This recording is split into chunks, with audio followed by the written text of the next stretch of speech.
هنا صوت المنتدى. صوت المنتدى بث إذاعي يأتيكم يومي الأربعاء والسبت من كل أسبوع، وفي الأوقات من 8 إلى 9 مساء أيام الأربعاء، ومن 9 إلى 10 مساء أيام السبت بتوقيت إريتريا.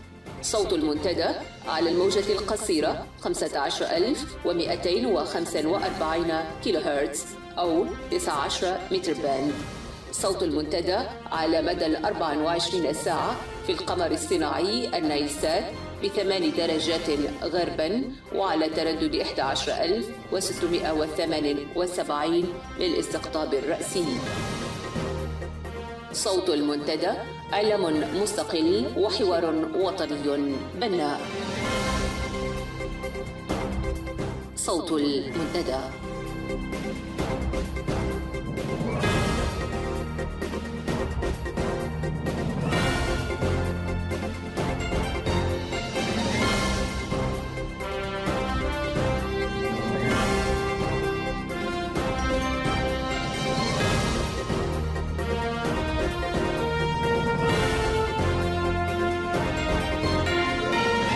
المستمعون الكرام، مساء الخير وأهلا ومرحبا بكم في صوت المنتدى.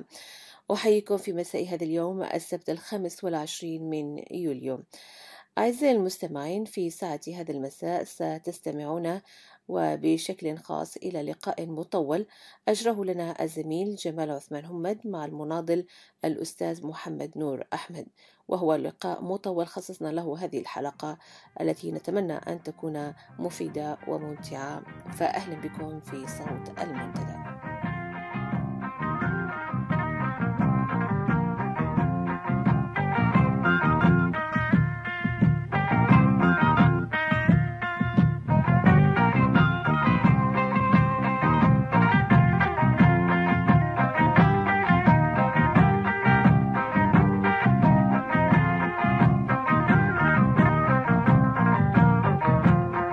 وربي لو هيا قبي وربي لو هيا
مستمعينا الكرام، السلام عليكم ورحمة الله وبركاته، وأسعد الله أوقاتكم أينما كنتم.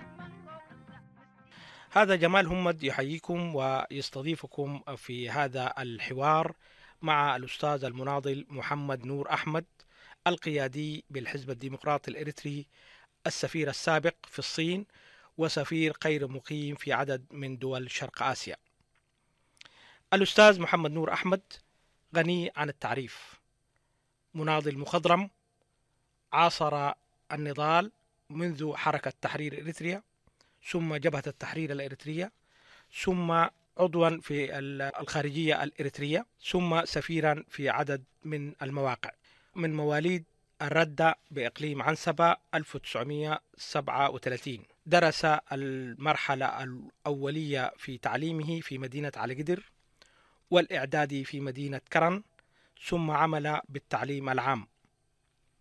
سافر إلى القاهرة والتحق بثانوياتها، ثم التحق بكلية الحقوق بجامعة القاهرة، ولكن قطع دراسته كعدد كبير من رفاقه ومجايليه، والتحق بجبهة التحرير الإريترية متفرغا للنضال. عاد والتحق بكلية العلوم السياسية بجامعة بغداد وتخرج منها 1970. عمل في عدد كبير من المواقع النضالية داخل الميدان وخارجه. كان ممثلا لجبهة التحرير الإريترية في كل من الصومال وجمهورية اليمن الديمقراطية الشعبية سابقا مدينة عدن ويوغندا وتنزانيا والخرطوم ودمشق. عضوا تنفيذيا بجبهة التحرير الإريترية المجلس الثوري، وعضوا مؤسسا للحزب الديمقراطي الإريتري. شارك في عدد كبير من مؤتمرات التحالف الديمقراطي الإريتري المعارض، ثم المجلس الوطني للتغيير الديمقراطي، وهو الآن مسؤول المجلس الوطني للتغيير الديمقراطي بمدينة ميلبورن بأستراليا. له كتابات راتبة في عدد من المواقع الإريترية، وله دراسات وبحوث لم ترى النور حتى الآن. مرحبا بك أستاذ محمد نور أحمد باسم إذاعة المنتدى. أرحب بك أجمل ترحيب، وأبتدر هذا الحوار بسؤال مباشر، وهو: إلى متى ستستمر هذه الحالة؟ أقصد حالة اللا حرب واللا سلم بين إريتريا وإثيوبيا، وقد مضى على وقف إطلاق النار واتفاقية أو محكمة لاهاي أكثر من 14 أو 15 عام. أولا أشكر إذاعة المنتدى لإعطاء هذا الشرف للقاء بها وإجراء هذا الحوار مع ممثلها الأستاذ جمال همد هنا في ميلبورن. أرجو أن تسمح ذاكرتي بحفظ كثير من الأحداث التفصيلية للإجابة على هذا السؤال، فقد مضت فترة طويلة جدا على هذا الحدث، لكن على كل حال أنا سأحاول، وأتمنى أن تسعفني الذاكرة بتزويد السامع ببعض التفاصيل عن هذا الموضوع. نعم. إلى متى ستستمر الحرب، حالة الحرب واللا سلم بين إثيوبيا وإريتريا؟ في الواقع السبب الأساسي هو أنه عندما اشتعلت الحرب بين إريتريا وإثيوبيا، أو بالأحرى عندما بدأت حكومة إسياس بالاستيلاء على بادمة، وكانت تلك بداية الحرب. معروف طبعا في تلك الفترة إثيوبيا قامت بهجوم مضاد، وتمكنت من دحر القوات الإريترية اللي كانت تستولى على بادمة، وحتى أنها وصلت إلى داخل إريتريا واستولت على بعض المناطق، بدءا ببارنتو وتسني وهيكوتا ومحجر، حتى وصلت إلى قلوج، ومن ناحية الجنوب وصلت إلى صارونا. لم تتمكن من الاستيلاء على عصب، لأنه القوات الإريترية اللي كانت موجودة في ذلك الوقت بذلت جهد كبير جدا لدحر الهجوم. في هذه الفترة نفسها كان السيد عبد العزيز بوتفليقة رئيس جمهورية الجزائر في زيارة لدولة الإمارات، وكان في دبي، وعندما سمع هذا الخبر قطع رحلته وجاء إلى إثيوبيا، وطلب من رئيس ملس زيناوي في ذلك الوقت أن تتوقف القوات الإثيوبية عن التقدم إلى داخل إريتريا، وأن تسحب إلى الحدود الإثيوبية. ووافقت إثيوبيا على ذلك، أو بالأحرى وافق ملس زيناوي على ذلك، وبعدها جاء إلى إريتريا والتقى بالرئيس إسياس وطلب منه نفس الشيء. وبالتأكيد إسياس لم يكن يحتل أرضا إثيوبية حتى ينسحب منها، ولكن على كل حال هو وافق على الطلب. وبعد ذلك القضية طبعا معروف، بعد عودته إلى الجزائر كانت الجزائر وقتها هي عاصمة مؤتمر القمة الإفريقي، ودعي إلى اجتماع للقمة الإفريقية للنظر إلى هذه القضية، إلى النزاع الإريتري الإثيوبي. كان طبعا في مقدمة جدول العمل، وقرر المؤتمر أن تحال قضية الصراع بين إريتريا وإثيوبيا حول الحدود إلى محكمة التحكيم الدولية في لاهاي. نعم، في لاهاي. نعم. وطلب من كل من البلدين إعداد الدراسات التاريخية حول اتفاقيات الحدود التي تمت عن إريتريا وإثيوبيا، لأن اتفاقيات الحدود أصلا تمت بين إيطاليا وإثيوبيا، وبين إيطاليا وبريطانيا، وبين إيطاليا وفرنسا على مسائل الحدود. وتحددت بذلك يعني إريتريا، فصارت كيان يعني قائم بذاته تحت الاستعمار الإثيوبي في ذلك الإيطالي في ذلك الوقت.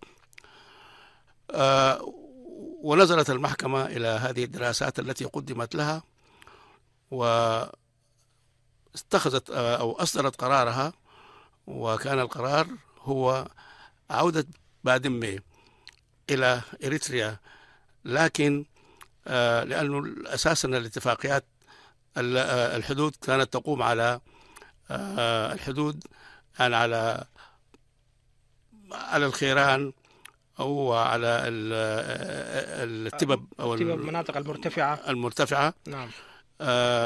وبالتالي حدث هناك خلاف حول تسمية منطقة معينة، ومن هنا حوالي 1.5 كيلومتر يعني دخل إلى داخل إثيوبيا من منطقة بادمي. نعم. بعد أن كان يعرف بأنه جزء من إريتريا قبل ذلك التاريخ. نعم. وبالتالي على إثيوبيا أن تنسحب من باقي منطقة بادمي. اللي حصل هو أن إثيوبيا وافقت على القرار والتزمت به، ولكنها كما ذكرنا أن الحدود كانت تقوم على التلال وعلى الخيران. معروف الخيران من حين لآخر تنحرف وتغير المجرى بتاعها، وتدخل عناصر مناطق لم تكن موجودة يعني ضمن حدود معينة وتدخلها إلى حدود أخرى. على هذا الأساس طلبوا الإثيوبيين من الأمم المتحدة بالجلوس مع إريتريا حتى ينظر، حسب ما قالوا أن هناك بعض القرى، جزء من هذه القرى داخل الحدود الإثيوبية وجزء منها داخل الحدود الإريترية، وقرية داخل الحدود الإريترية لكن المدرسة موجودة داخل الحدود الإثيوبية إلى آخر هذا. فقالوا أننا يجب أن نحل هذه المسائل أيضا بالجلوس مع إريتريا حتى لا تثار أو لا تثير هذه القضايا إشكالات مستقبلية. والأمم المتحدة وافقت على هذا، وفعلا شكلت أو عينت وزير خارجية كندا سابق لكي يكون هو يعني اللي يدير الحوار بين إريتريا وإثيوبيا حول هذه المسائل للوصول إلى حل كافة المشاكل المنتظرة، وثم يتم تطبيق القرار الذي صدر في لاهاي من محكمة التحكيم الدولية. وتم تعيين وزير خارجية كندا السابق وجاء إلى إثيوبيا واتفق مع حكومة إثيوبيا اللي كان يقودها ملس زيناوي في ذلك الوقت، ثم حاول التوجه إلى إريتريا، لكن إريتريا رفضت إعطاء تأشيرة الدخول، وبالتالي لم يتم تنفيذ القرار يعني جلوس الدولتين مع بعضهما البعض يعني إشراف وزير الخارجية الكندي السابق. ومن هنا رفضت إثيوبيا الانسحاب من بادمة ما لم يتم حل بقية المشاكل التي لم تتضمنها قرارات محكمة التحكيم الدولية، وهذا أدى إلى حالة اللا حرب واللا سلم الموجودة بين إريتريا وإثيوبيا. إذن القضية الأساسية هي الجلوس من جديد بين البلدين، يعني بوساطة جانبية، ويعني حل المشاكل اللي قالت إثيوبيا أنها موجودة بغض النظر عن اعتراف إريتريا بها أو عدم اعترافها بها. وبالتالي إذا لم يتم حل هذه المشاكل لا أعتقد أن الحكومة الإثيوبية ستقبل الانسحاب من بادمة، لأنها موجودة في بادمة وهي جزء من إريتريا، أو باقي أو 3/4 بادمة وهي جزء من إريتريا، وهي ليست متضررة بذلك، بينما المتضررة هي إريتريا.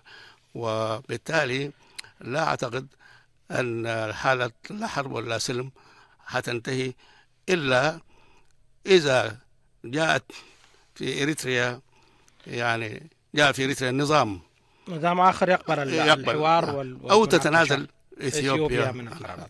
طيب، يعني هذا الوضع المتضرر منه كما أسلفت وقلت إريتريا، القوات الدولية كانت في العمق الإريتري بحوالي 25 كيلومتر مربع. ماذا يستفيد النظام من استمرار هذه الحالة؟ أقصد النظام الإريتري، هذه الحالة من تفيد برأيك؟ هل إثيوبيا تفيد إثيوبيا أم إريتريا؟ هذه الحالة بالتأكيد تفيد إثيوبيا. إريتريا ليست مستفيدة من هذا، نعم، لأنه جزء من أرضها ما زال، بالرغم من أن محكمة التحكيم الدولية قررت لصالحها، لكنها لم تحصل عليها حتى الآن.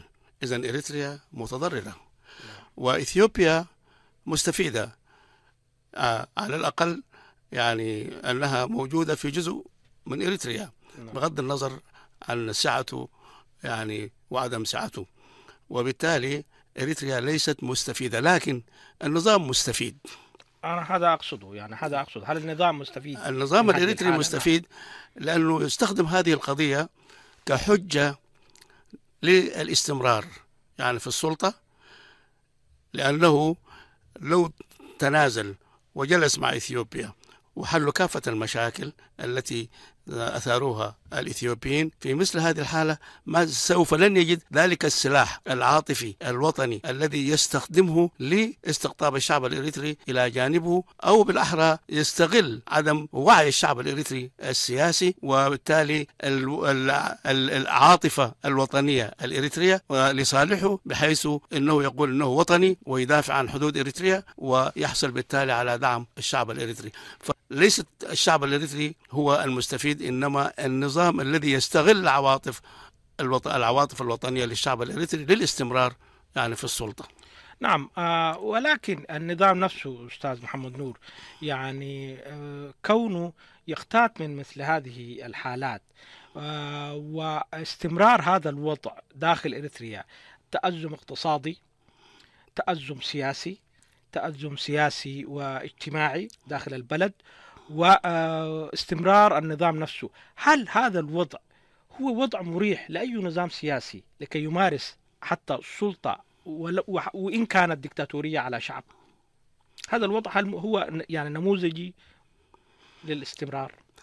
بالتأكيد الوضع السياسي لا يضمن الاستمرار، بالعكس مع مرور الأيام سيؤدي طبعا إلى تعبئة الشعب الإريتري ضد هذا النظام، وهذه التعبئة في الوقت الحاضر موجودة بسبب حالة الشظف الاقتصادي اللي يعيشها الشعب الإريتري، بسبب حالة الفسي أو بالأحرى حالة الدكتاتورية أو التعسفية اللي يعيشها الشعب الإريتري، بسبب أبناء الشعب الإريتري، الشباب الذين يموتون يعني في صحراء سيناء وصحراء ليبيا وأمواج البحر المتوسط. نعم.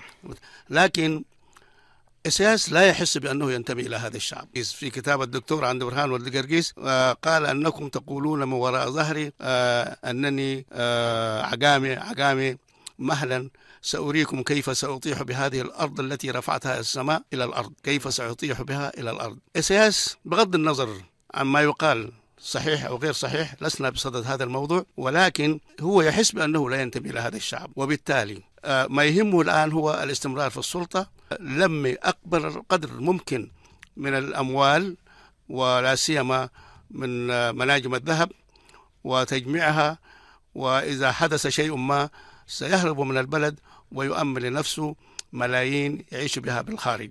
وبالتالي إسياس لا يهمه الشعب الإريتري، لأنه يعتقد جاء هناك نظام ديمقراطي في إريتريا، هو يعتقد أن الشعب الإريتري سوف لن ينتخبه ضمن القوى السياسية وضمن العناصر السياسية الآتية للسلطة من خلال انتخابات ديمقراطية عامة. على هذا الأساس هو يعني يقول من بعدي والطوفان، فليذهب الشعب الإريتري الجحيم وأنا سأستمر في السلطة لأتمكن من جمع الأموال، فإذا حدث شيء ما أنا أكون أمنت لنفسي ولولدي مستقبلا في خارج إريتريا. هذا هو. طبعا نضيف إلى هذا الأنظمة الدكتاتورية في العالم متشابهة، فهي لا تهتم بأمور الشعب، إنما تهتم باستمراريتها في السلطة، ومتى كانت قادرة على ذلك تستمر فيه إلى أن يطاح بها، فإما تهرب وإما تسقط في يد القوة التي قامت بالثورة.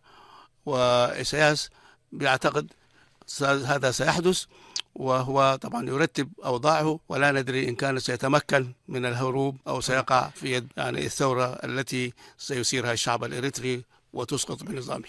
مستمعينا الكرام، لا زال هذا الحوار مع المناضل الأستاذ محمد نور أحمد القيادي بالمعارضة الإريترية. وسؤالنا تالي أستاذ محمد نور أحمد، خلال ال20 سنة الفاتوا حصلت متغيرات في بنية الحزب الحاكم، في بنية النظام الحاكم، في كل شيء، يعني حتى الجبهة الشعبية لتحرير إريتريا اللي تحولت فيما بعد للجبهة الشعبية للديمقراطية والعدالة، خلال ال10 سنوات الأخيرة أيضا حدثت فيها متغيرات كبيرة.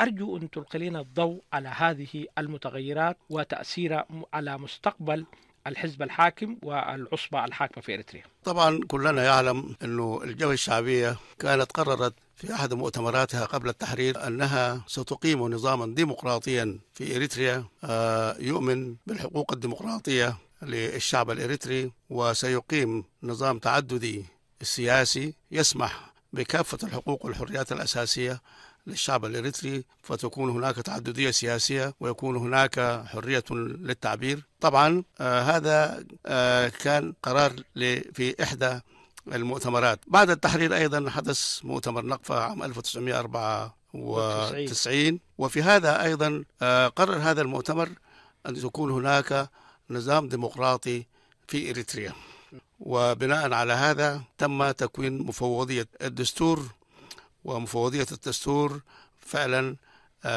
أنجزت مسودة. في هذه المسودة طبعا قدمت لإسياس، وكانت ضمن هذه المسودة اللغتين الرسميتين يعني لدولة إريتريا المستقبلية، العربية والتجرينية.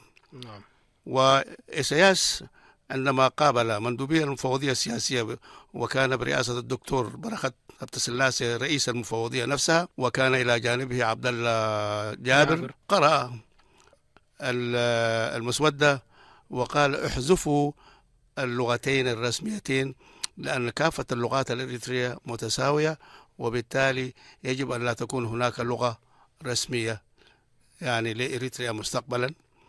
وكانت تلك هي البداية. لكن المفوضية رجعت، وطبعا مسألة اللغتين الرسميتين لم تجاز في الدستور، بالرغم من أن الدستور أجيز سنة 1997. نعم. أما التعددية السياسية والنظام الديمقراطي كان مكفول في ذلك الدستور. نعم. لكن إيساياس بعد إجازة هذا الدستور كان يخشى أن تكون هناك دولة ديمقراطية، أن تكون هناك تعددية سياسية، أن تكون هناك حرية للتعبير، وبالتالي هو أثار مسألة بادمة وطلب من قواته التي كانت موجودة في أعالي القاش بالهجوم والاستيلاء على بادمة. نعم. لفت النظر عن مسألة الدستور. نعم. وكانت طبعا النتيجة لغير صالح إسياس. كان إسياس بيعتقد أنه يحرر بادمة ويكتسب يعني دعم سمعة جماهيري. وطنية. نعم. نعم. بعد ذلك ماذا حدث؟ طبعا المجلس الوطني عقد البرلمان يعني البرلمان عقد إحدى جلساته، وفي ذلك تم المصادقة على أو تم اتخذ القرار بإقامة النظام الديمقراطي. ولكي يقوم النظام الديمقراطي لابد من أن يكون هناك تعددية سياسية، هذا يعني يكون هناك أحزاب، ولكي يكون هناك أحزاب لابد من أن يكون هناك قانون للأحزاب. فشكل لجنة برئاسة شريفه لكي تضع مسودة لقانون الأحزاب السياسية. وفعلا تشكلت اللجنة، وكان المفروض واتخذ القرار أيضا. كانت الاجتماع في أغسطس عام 2000 وأن يتم إجازة هذه المسودة في شهر ديسمبر عام 2000. نعم. وأكملت اللجنة عملها وطلبت من إسياس أن يدعو المجلس الوطني لإجازة هذا القانون، لكن إسياس رفض دعوة المجلس الوطني، ودائما كان يتعلل. والمعروف طبعا بعد ذلك اللجنة هذه ومعها بعض العناصر اللي كانت تطالب بتطبيق الدستور أصدرت البيان. لا، قبلها طلب اللجنة من الأمين محمد سعيد وهو طبعا رئيس الحزب أن يجعل لهم قائمة، هذه القائمة لأعضاء الحزب يعني تمرر، وبالتالي يوقع الذين يطالبون بعقد الاجتماع. فإذا حصلت القائمة على ثلثي الأعضاء وقتها قانونا يسمح لهم بدعوة الاجتماع بغض النظر عن دعوة الرئيس له. لكن الأمين محمد سعيد رفض وقال هذا لا يتفق مع تقاليد الجبهة الشعبية، فالرئيس السياسي هو الذي يدعو إلى هذا الاجتماع. وإسياس طبعا رفض الدعوة، وجاء بعد ذلك طبعا البيان، لأنه هذه اللجنة لم تجد يعني طريقا آخر غير اللجوء إلى الجماهير، فأصدرت البيان المعروف. والنتيجة معروفة، إسياس اعتقل هذه المجموعة وحتى الآن وظهور المجموعة الإصلاحية المعروفة لعدد كبير منها في المعتقلات. الآن يعني السؤال إنه يعني هذا الوضع مؤالاته برأيك شنو باختصار؟ نعم. مؤالات هذا الوضع، استمرار هذا الوضع، يعني المتغيرات الكثيرة تكلمت عنها حدثت داخل الجبهة الشعبية. الآن الجبهة الشعبية تحولت إلى عصبة، ليس هناك حزب، ليس هناك تنظيم سياسي. هذا الوضع مؤالاته برأيك إلى ماذا سينتهي؟ هناك طريقين لانتهاء هذا الوضع. نعم. الطريق الأول من وجهة نظري أن تكون في حركة جماهيرية وحراك جماهيري في داخل إريتريا نفسها. نعم. وهذا الحراك الجماهيري يمتد إلى داخل الجيش. نعم. باعتباره طبعا السلطة أو القوة الفاعلة، وإلى أجهزة الأمن أيضا، ويحصل على دعم جماهيري، لأن التغيير ما يأتي من الخارج، يأتي من الداخل. يأتي من الداخل، لأن الداخل هو الذي يمتلك القوة، سواء كانت قوة جماهيرية أو قوة عسكرية. نعم. وإسياس طبعا يرصد التطورات في الخارج، وبالتالي من حين لآخر يقوم باعتقالات في داخل الجيش. نعم. وطبعا كانت حركة 21 يناير يعني نعم. واحدة من المؤشرات ضد ذلك، وبالتالي من ذلك التاريخ وإسياس يقوم بعملية اعتقالات بشكل مستمر بشكل مستمر حتى في الآونة الأخيرة. المعلومات التي وردت من داخل إريتريا أنه اعتقل بعض عدد من العقداء في الجيش والأمن والبوليس. نعم. بالضبط يعني. نعم. إذن هذا مؤشر بأنه الحراك في الداخل نعم. موجود، وطبعا قد يتأخر بسبب مثلا ما يقوم به إسياس من حين لآخر من تصفية يعني ورصد العناصر التي تتحرك ويعني استقصائها. هناك أيضا حراك في الخارج، حراك جماهيري، ولو أنه من وجهة نظري ضعيف لأنه لم يصل إلى المستوى اللي المفروض يصله بحكم أنه الحراك في الخارج وخاصة في بلاد أوروبا وأمريكا وكندا وأستراليا هناك طبعا مجال يعني للقواعد الإريترية في أن تتحرك ضد هذا النظام، لكن للأسف الشديد هذا لم يصل إلى الذروة بحيث يلفت نظر الرأي العام العالمي، وبالتالي يحصل يعني على دعم القوى الدولية أو حتى الأحزاب السياسية وحتى أيضا المنابر الإعلامية. وكان لو حدث ذلك كان طبعا سينعكس بشكل إيجابي حتى في الداخل، ويشجع الحراك الجماهيري الموجود في الخارج في الداخل. لذلك حتى تتمكن قوى المعارضة من أنها يعني تقوي نفسها وتستقطب أعداد كبيرة من الجماهير وتقوم بفعاليات تلفت نظر الرأي العام العالمي ويصل صداها إلى داخل إريتريا، ويشجع أيضا الحراك الجماهيري وحتى العسكري في داخل إريتريا حتى يصل ذلك.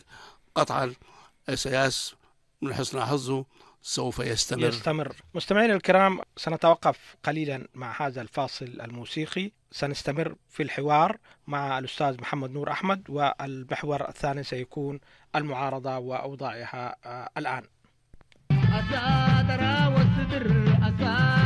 والصدر عسس وعلوة ميه خمسة الأقول بنبر بالساعة الإيم سربيب عرف أبيك والصبر فعل شامي أكوني أدمو بما منبر سي وصادرا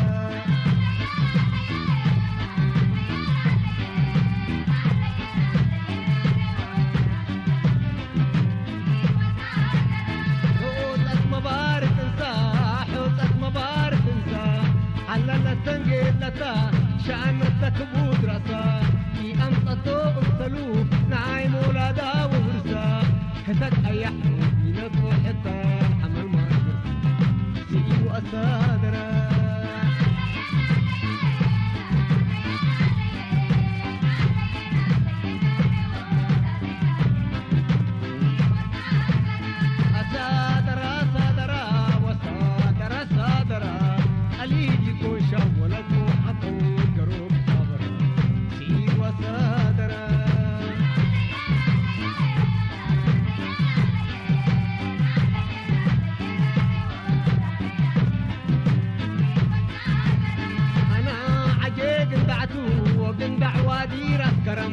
هداي ونستنيتو وهداي مظل من عدم قرار هاري أمايو وكم كيتاهول الحقم نبرك واتألف ولا الزبون يبا والأمضم سي وصادرا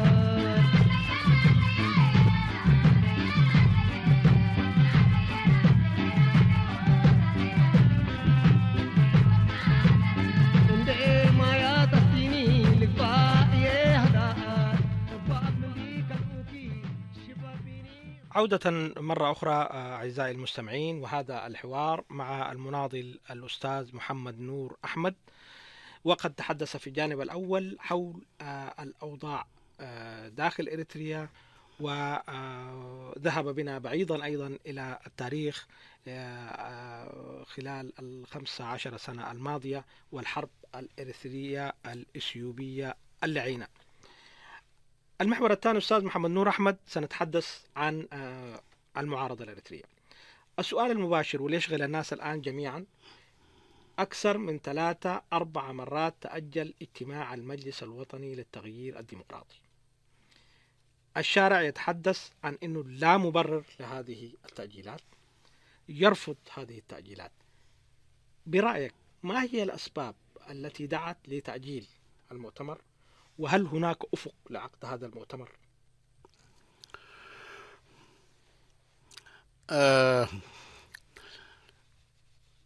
كلنا تابعنا في الفترة السابقة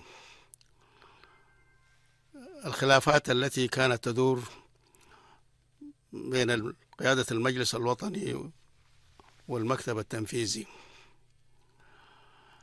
وتلك الخلافات بين اللجنة التحضيرية أستاذ والمكتب التنفيذي. نعم، بين المكتب التنفيذي السابق والمجلس وقيادة المجلس. نعم. وتلك الخلافات لم يكن لها أي مبرر، لأنها لم تكن تستند إلى الجانب القانوني. نعم. الجانب القانوني هو هناك برلمان وهو المجلس، نعم، وهناك حكومة وهي المكتب التنفيذي.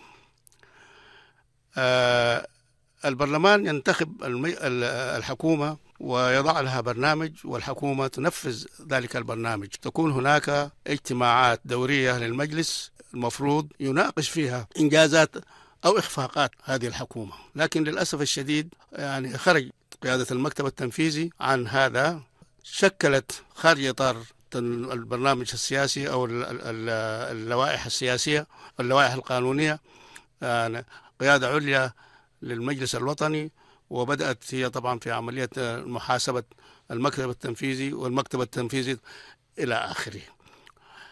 هذا جانب. الجانب الثاني المكتب التنفيذي نفسه الذي تم انتخابه من قبل المجلس الوطني لم يقدم أي إنجاز في تلك الفترة. لماذا لم يقدم إنجاز؟ من وجهة نظري أنه العناصر اللي كانت تم انتخابها في المجلس الوطني للمكتب التنفيذي لم تكن مؤهلة للقيام بالدور الذي كان ينبغي أن تقوم به. مسألة مؤهلات. ولماذا لم تكن مؤهلة؟ في الغالب الأعم العناصر المؤهلة ليس لها استعداد لأن تتفرغ للعمل في اليومي في المكتب التنفيذي، لأنها قد تكون عندها ارتباطاتها وعندها أعمالها الخاصة، وبالتالي كانت المسألة هي مسألة أنه من هو الذي يمكن أن يتفرغ، فكانت العناصر غير مؤهلة من وجهة نظري. ولأنها لم تكن مؤهلة لم تستطع أن تضع برنامج عمل. أنا أتذكر نحن في أستراليا هنا ناقشنا هذه المسألة كفرع للمجلس الوطني، فرأينا أنه ليست هناك جولات يقوم بها المكتب التنفيذي للاتصال بالبرلمانات، للاتصال بالأحزاب السياسية، للاتصال بوسائل الإعلام، للاتصال بمنظمات المجتمع المدني، منظمات حقوق الإنسان إلى آخره، لنشر القضية الإريتريا وللحصول على دعمها. لم يحدث هذا خلال الفترة اللي كانت فيها المكتب التنفيذي في الفترة قبل تغيير المكتب التنفيذي. إذن القضية الأساسية هي لم تكن هناك عناصر مؤهلة متفرغة لهذا العمل، وبالتالي لم يكن لديها برنامج، وبالتالي لم تقم بأي عمل. المجلس الوطني أيضا بدلا القيادة بدل ما تحاسب يعني أو تحاول مثلا تسيطر على المكتب التنفيذي، إذا كان هناك عجز في المكتب التنفيذي كان ينبغي أن تدعو إلى اجتماع طارئ للمجلس الوطني، وبالتالي يتم معالجة هذه القضايا، لكن هذا لم يحدث. وما حدث هو خلافات وصراعات إلى أن تم في النهاية يعني الاجتماع عقد المؤتمر الطارئ وسحب الثقة من المكتب التنفيذي، وسحب الثقة حتى مثلا من قيادة المجلس الوطني، وتم اختيار هيئة تنفيذية جديدة وتكوين لجنة تحضيرية للإعداد للمؤتمر. للأسف الشديد استمر نفس الوضع السابق، صار هنا خلاف بين في داخل السلطة، بين بين المكتب التنفيذي واللجنة التحضيرية. اللجنة التحضيرية تعتقد أنها مستقلة استقلال تام عن المكتب التنفيذي، والمكتب التنفيذي يعتقد لا، ليست مستقلة، وإنما يجب أن تدار من قبل المكتب التنفيذي. وهذا الصراع استمر وما زال مستمرا بالرغم من يعني محاولة يعني حله في الفترة السابقة، وخاصة لما جاء الأستاذ حاج عبد النور إلى رئاسة المجلس، فتفاءلنا جميعا بأن القضية تم حلها وسيتم عقد المجلس في الوقت المحدد له. لكن بعد فترة قصيرة استمرت المسألة وما زالت مستمرة. أنا في تقديري هذه المسألة تعود إلى عدم وعي هذه القيادات بمسؤولياتها، وتعتقد أنه أنت جئت إلى موقع قيادي تعتبر هذه سلطة وتريد أن تحافظ على هذه السلطة، بينما ليست هناك سلطة. ما تقوم به الآن هو خدمة، وهذه الخدمة مطلوب منك أنت يعني تضحي، وهذه التضحية يعني أيضا بآرائك. إذا كان شعرت بأن آرائك هذه صارت تعوق مثلا العمل ممكن تضحي بها وحتى تتنازل عن بعض الآراء. لكن للأسف الشديد الكل يتمسك مثلا بوجهة نظره، التنفيذية تتمسك بوجهة نظرها وكأنها وجهة نظر هذه وحي نزل من السماء، والتحضيرية أيضا بتعتبر أنها مستقلة ولا تريد أن تكون تحت سيطرة المكتب التنفيذي، وبالتالي وكأن المكتب التنفيذي هذا يسيطر عليها ويوجهها. أنا في تقديري هو أيضا قلة وعي هذه القيادات بالدور الذي ينبغي أن تقوم به، وأيضا تخلي عن مسؤولياتها التي تتطلب منها يعني التخلي عن بعض الآراء الخلافية للوصول إلى شيء مشترك لدعم الإعداد للمؤتمر. ولكن يعني يا أستاذ يعني هذه الخلافات ما خلافات سياسية، يعني ما خلافات حول آراء سياسية وحول مشاريع سياسية يختلف حولها لكي يتقدم هذا الطرف تنازل وذاك الطرف تنازل للوصول إلى حل. هذه الأشياء المختلف حولها أشياء إجرائية، يعني أشياء فنية. يعني إلى متى ستسيطر مثل هذه الخلافات الفنية الصغيرة والبعض يسميها العبثية في مسيرة كل المعارضة؟ نعم. وجهة نظرك سليمة. حتى الخلاف السياسي لو كان هناك خلاف سياسي يجب أن نصل إلى شيء مشترك هي وجود النظام، وفي سبيل إزالة هذا النظام يجب أن نتخلى عن بعض الآراء الخلافية ونجتمع حول ما نتفق عليه. لكن للأسف الشديد قيادات المعارضة لم تصل إلى هذا المستوى من العقلانية. يعني بالتالي الخلاف داخل بين السلطة التنفيذية وبين اللجنة التحضيرية هو نفس الشيء. إذا كان مثلا رئيس اللجنة التحضيرية بيفتكر أنه هو مستقل وبالتالي يريد أن تكون له ميزانيته الخاصة به ولا يرجع مثلا للمكتب التنفيذي، والمكتب التنفيذي بيعتقد اللجنة التحضيرية يجب أن تعمل تحت إمرة وسيطرة المكتب التنفيذي، في تقديري هذه تدل على قصر النظر.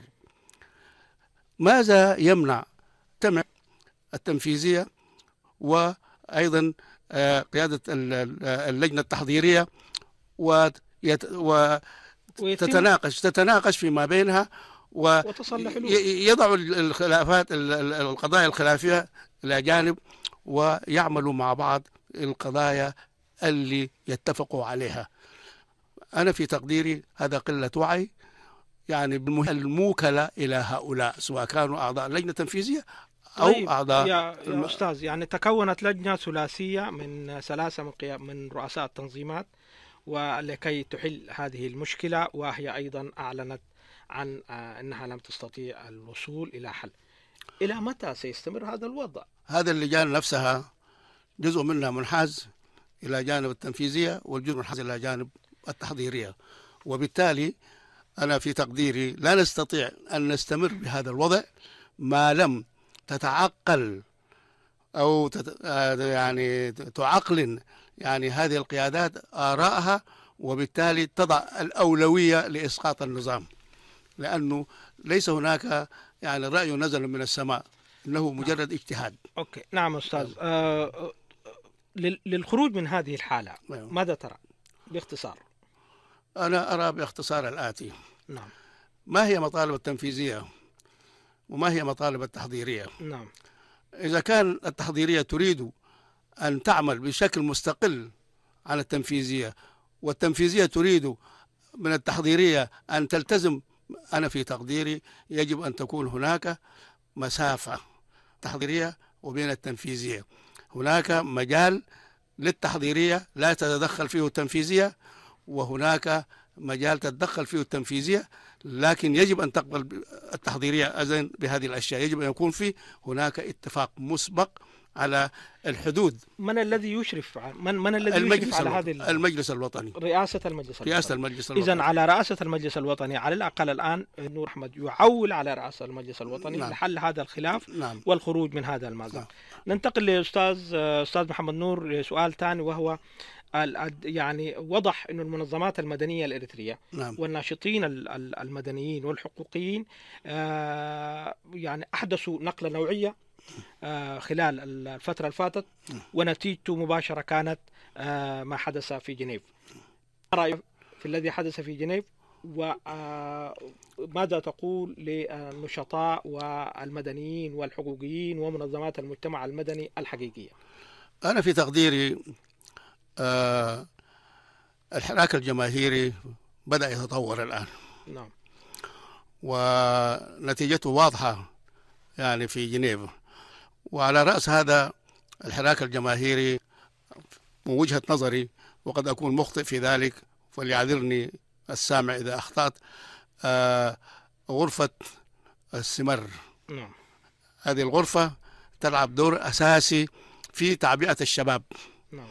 وبقية الغرف الآن ما عادت موجودة، لكن هذه الغرفة مستمرة وتستقطب يوم بعد يوم، بدأ أن كان في بدايتها ما أخذ طابع إقليمي، لكنها الآن أخذت طابع وطني، فقد استقطبت أعداد كبيرة جدا يعني من الكوادر السابقة للتنظيمات السياسية، بما فيها تنظيمات جبهة تحرير إريتريا، وأيضا مسلمين ومسيحيين على حد سواء.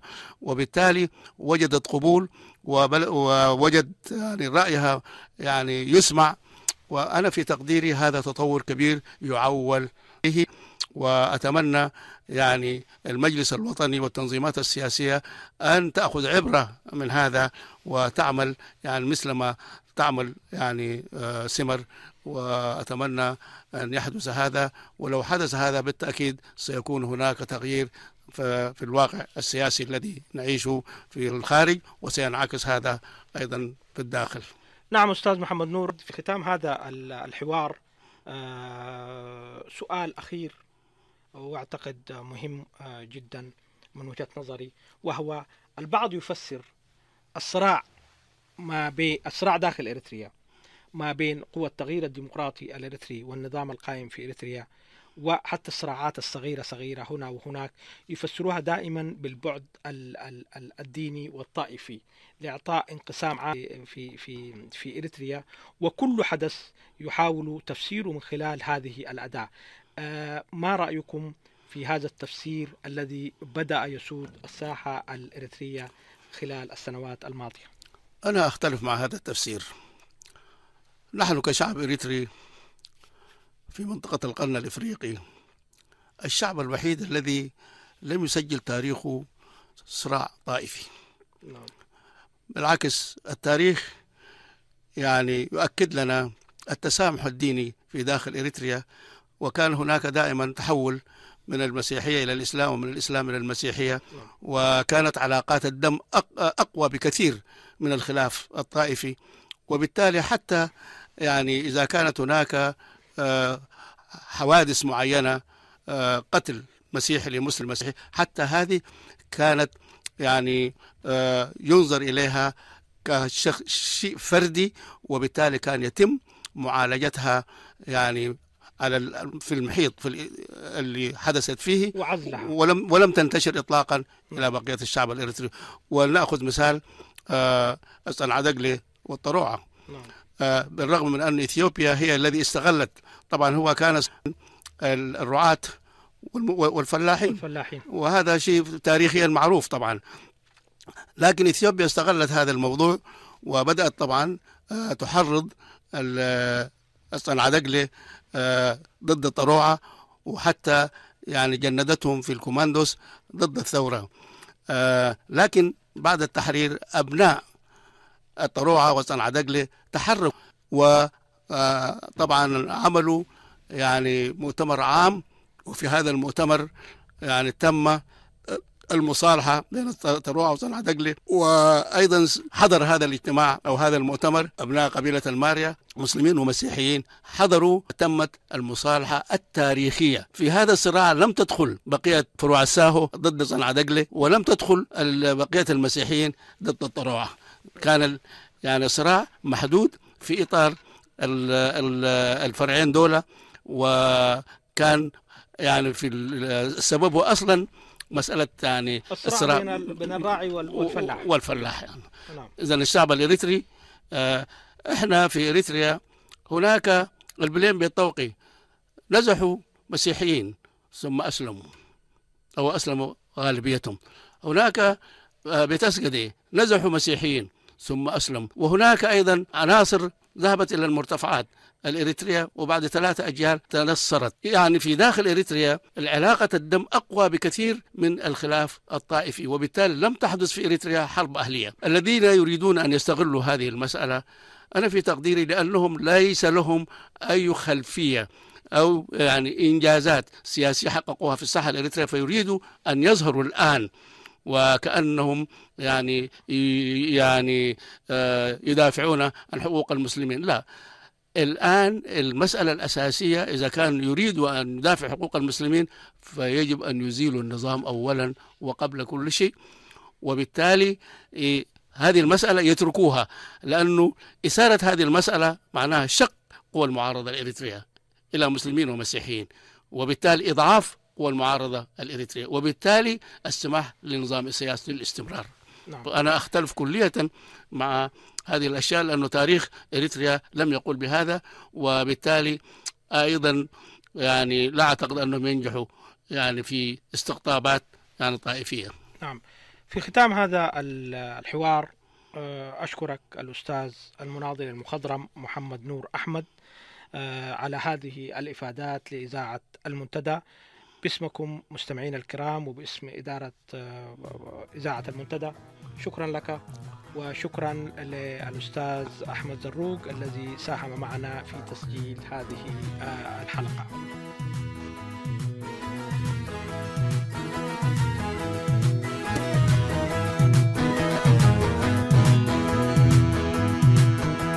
كسالة عليك كسالة نتا كسالة نزمت غايزلا زحم كل النبراي تمسلا قد الغلار حقا قشان كلاي قد الغلار حقا قشان كلا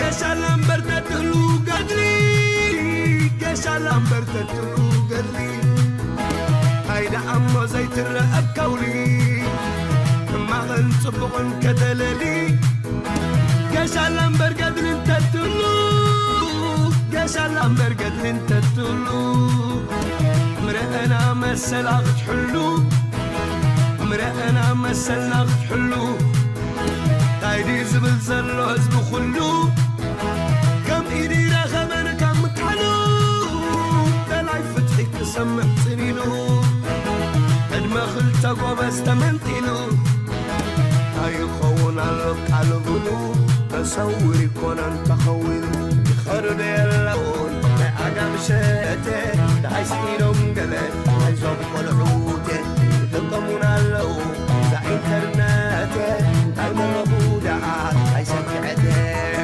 صوم قفل له زي ما لساعي على بحر الخوينة ناقع عسادو ناقع عسادو ناقع عسادو ناقع عسادو ناقع عسادو ناقع عسادو ناقع عسادو ناقع عسادو ناقع عسادو ناقع عسادو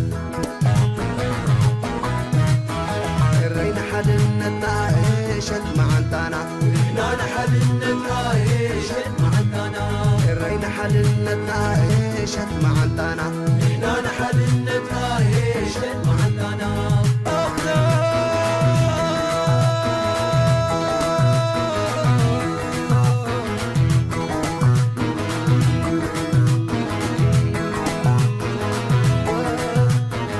كلكم أنا سلام تنيتي أنا ما نحنتي حدنتي يا أخل الناس موت ودموتي سلاقينا تسلمني كنتي أسمعنا تعم ملختي عاي تسعنا الله بركتي أقسنوا ولادي تحيتي إلا عندنا سقا سوقاتي عاي تبدل مدري سوقاتي نبلنا حدنتنا عيشت معندنا نحن حدنتنا عيشت معندنا نحن حدنتنا عيشت معندنا نحن حدنتنا عيشت معندنا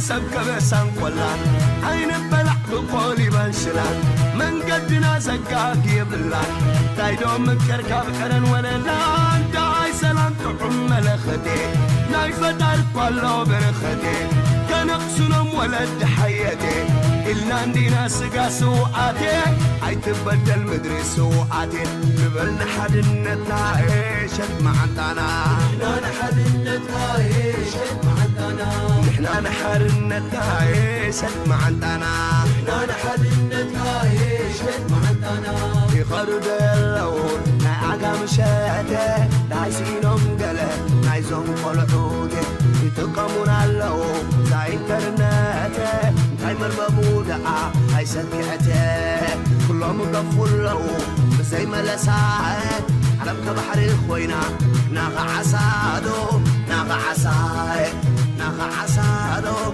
ناس نعسا ناغا عسادو ناغا عساي ناغا عسادو ناغا عسا ناغا عسادو ناغا عساي ناغا عسادو ناس نعسا ناغا عسادو ناغا عساي ناغا عسادو ناغا عسا ناغا عسادو ناغا عساي ناغا عسادو ناس نعسا ناغا عسادو ناغا عساي ناغا عسادو ناغا عسا ناغا عسادو ناغا عساي ناغا عسادو ناس نعسا ناغا عسادو ناغا عساي ناغا عسادو ناغا عسا